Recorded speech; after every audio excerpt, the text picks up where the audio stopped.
How's everyone doing? Alright, so my name is Ashwani Jain. So, after speaking here at Relay for the last few years, I always get people who ask me why I do it. You know, they always ask me, Ashwani, aren't you tired of hearing your own voice? And, you know, I always give them the same response, I am, but with a voice like an angel, you know, people just want to hear me speak, so you're welcome. But on a serious note, the reason I continue to stay active and make my voice heard is because it's something that my parents taught me a long time ago. If it doesn't kill you, don't act like it does.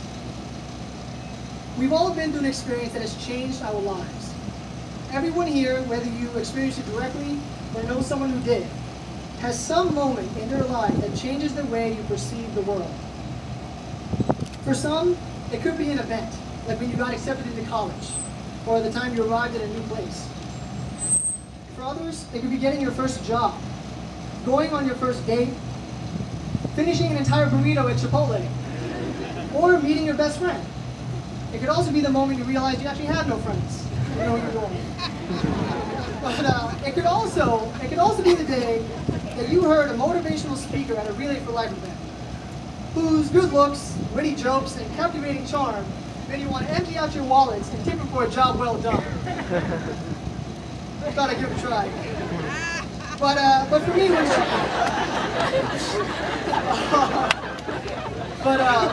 but for me, what changed my life was an experience I had as a child. For a long time ago, it gave me nightmares, witnessing an injustice like that. It was a constant reminder of just how unfair this world can be. To this day, I can still hear them taunting him. Silly rabbit, tricks are for kids. I mean, why couldn't they just give him some cereal, right? It's very traumatic.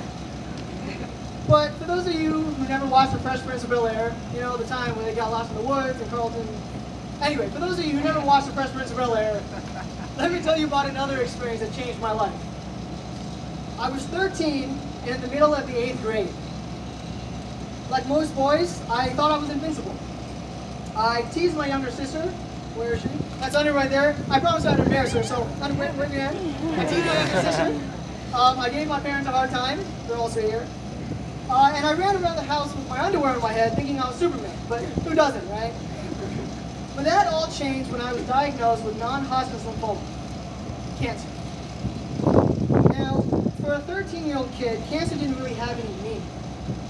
Sure, I heard about it before, but it was something that only old people got, you know?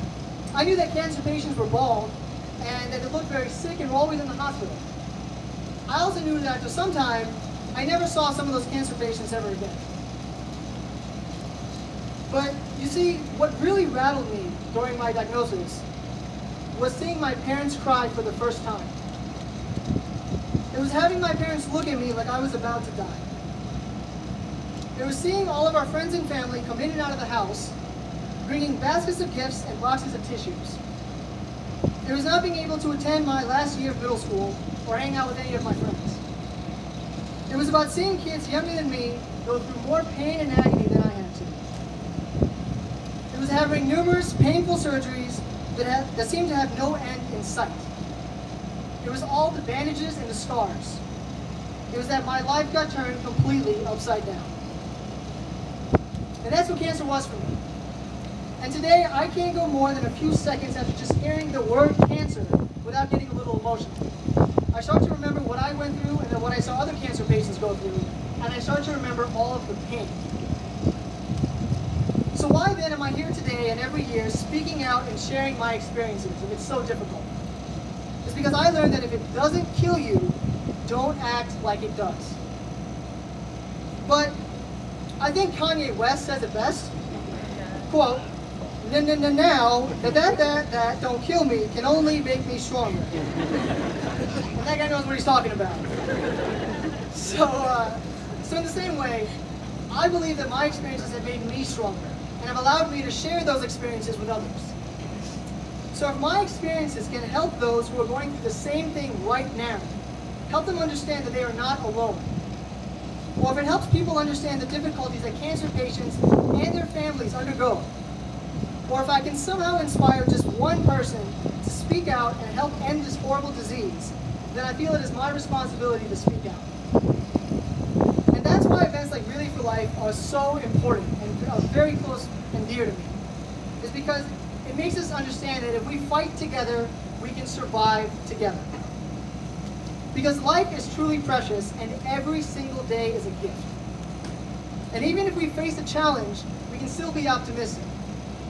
Because as Martin Luther King Jr. once said, it is only in the darkness that you begin to see the stars. Well, I've been looking and I've seen shooting stars everywhere. Thank you.